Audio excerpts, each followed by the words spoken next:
Hello, friends, and welcome to Escaping the Mouse with your host, me, Buck Roll.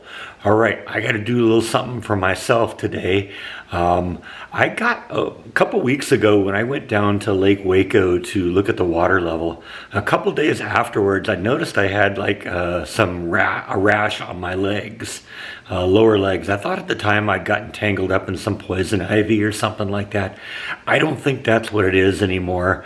Because it's beginning to spread. It's moving up my leg. It's a little bit on my arms right now, and it's also on my back. And so I want to have someone look at it and figure out what we're dealing with, because this has moved beyond my level of expertise. Yeah, this is one of the original rashes here. Basically, it's got a bunch of little pustules, whatever it is, and it itches like crazy. I can't believe how much it itches. And the usual treatments that I use to take care of the issue just aren't working. And like I said, I originally thought it was just poison ivy or something like that, and I was going to let it run its course. But poison ivy doesn't generally spread. It generally stays in one area and basically kind of heals over time as your body develops a resistance to it. So like I said, I want to have someone look at this, figure out what we can do about it, and move on from there. All right, I'm back from the doctor. Doctor isn't really entirely sure what caused all this. I told him I initially thought maybe I'd gotten, exposed to a little poison ivy or something like that, but kind of ruled that out because I said, poison ivy doesn't usually spread. And the doctor actually said, well, it can spread if because poison ivy there's an oil on the leaves of poison ivy, poison oak, and poison sumac that's actually supposed to prevent insects from eating it by making the leaves unpalatable. But that oil kind of irritates the skin, and if you scratch it and then scratch somewhere else, you can transfer the oil. And so the doctor was saying it could be poison ivy, even though it spread. And I said, yeah, but it spread a couple days later, and I'd taken showers in that time. If it was oil that it was being moved around, there shouldn't be any oil on me, after taking showers and stuff like that. And he agreed with that.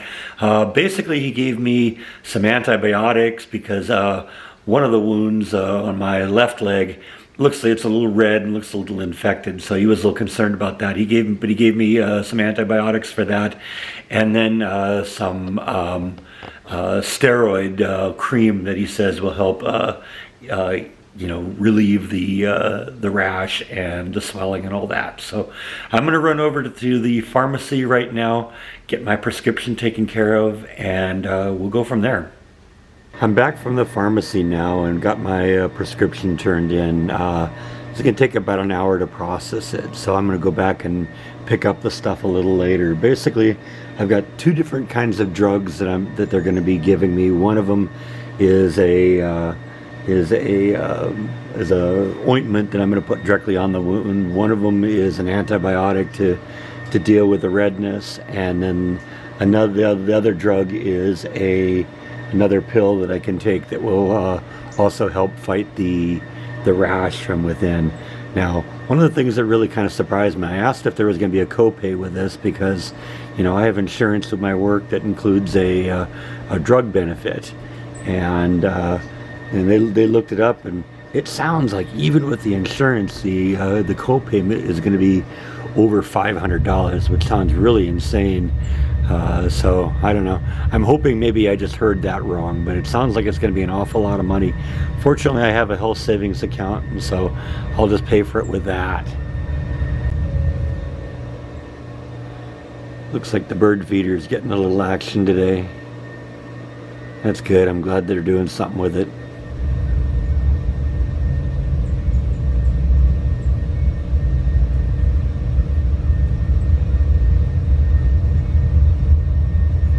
If you hear that rumble in the background, that's SpaceX. SpaceX is obviously testing a rocket or something. That's way over in McGregor, which is like 10 or 15 miles from here. So you can imagine how loud it is that we can hear it all the way over here.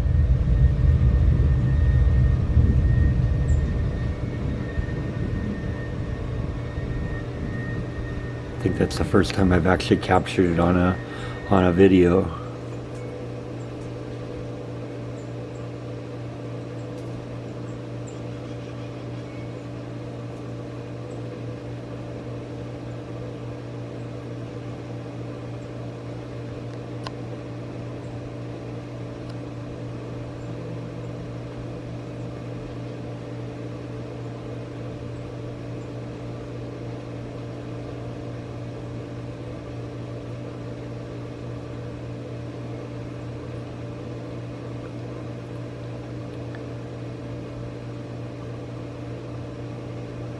If anyone's been asking, the double baffle system that I used on the bird feeder has been very effective at keeping the squirrels from getting into the feeder.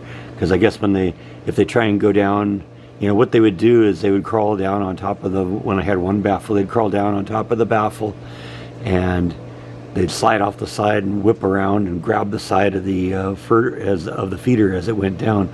But now what they do is they end up hitting the second baffle, and when they hit the second baffle, they fall off of it. So far that has been successful. The squirrels have not gotten to the bird feeder. That's a good thing.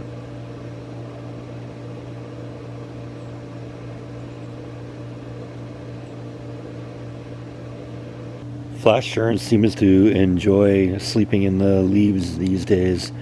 She isn't going anywhere near her cave so far as I know, but during the summer and fall and all that, when she's not in hibernation mode, she can sleep wherever she wants. Probably not going to be a good place to be tonight though, because the sprinklers are going to go off, but she'll figure that out. Definitely starting to get some tomatoes on the tomato bush now. I was really concerned we didn't get any throughout the entirety of the summer, but they're all over the place now. So I even see one that's ready to pick way down there in the middle. Looks pretty yummy, right? I'll tell you in a minute.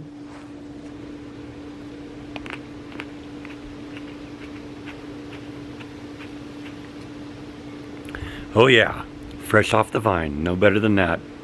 Alright, I'm back from the pharmacy. I got my medications now, and it turns out I misspoke or heard wrong, or maybe a little of both. When I placed the prescription initially, I asked if there was a co-payment for this, and the pharmacist said, yeah, there was a $16 co-payment for this, and it was like $272 for one of them and $294 for the other one. And I thought they meant $272 and $294.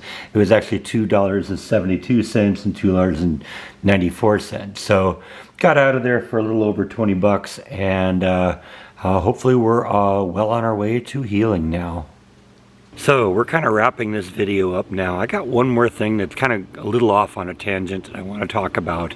I want to give you guys some tips on online security and protecting your identity. I keep seeing this. If you've been on Facebook or Twitter or any of these social media sites, you've no doubt seen postings where it says your gangster name is your middle name plus the street you grew up on, or what year was it when you graduated from high school. Don't answer questions like that. These are typical security questions that they will ask you when you log on to your bank, when you log on to your health account, when you log on to any type of an online account, and you don't want to be giving this kind of information to people who don't necessarily need to know it. These people are collecting this information and using it to steal your identity. So don't do that. One other thing, this is something my mom reported happening to her a few weeks ago. She became suspicious of it, but I still think she went a little bit too far. She got an email, an unsolicited email from someone saying that her Amazon account there was some sort of a dispute on there, and it gave her a link to log on to the account, and it turns out it wasn't Amazon. It was some fraudulent company doing what they call a phishing attack. Basically, they send an email out to people that says your account's been hacked or there's a problem with your account, and they give you a link to log on to your account to correct the problem. Well, this isn't really going to whoever that company it is. That one didn't go to Amazon. It went to some spoof site that was out there collecting Amazon usernames and passwords. You got to remember, when a person has your username and password for any account, they can pretend to be you. So be very, very suspicious if you get an email like that, or a text message, or anything where they're asking you to log onto your account. At very least, if you're going to do it, go onto the site directly through the link. Don't click on the link on their page.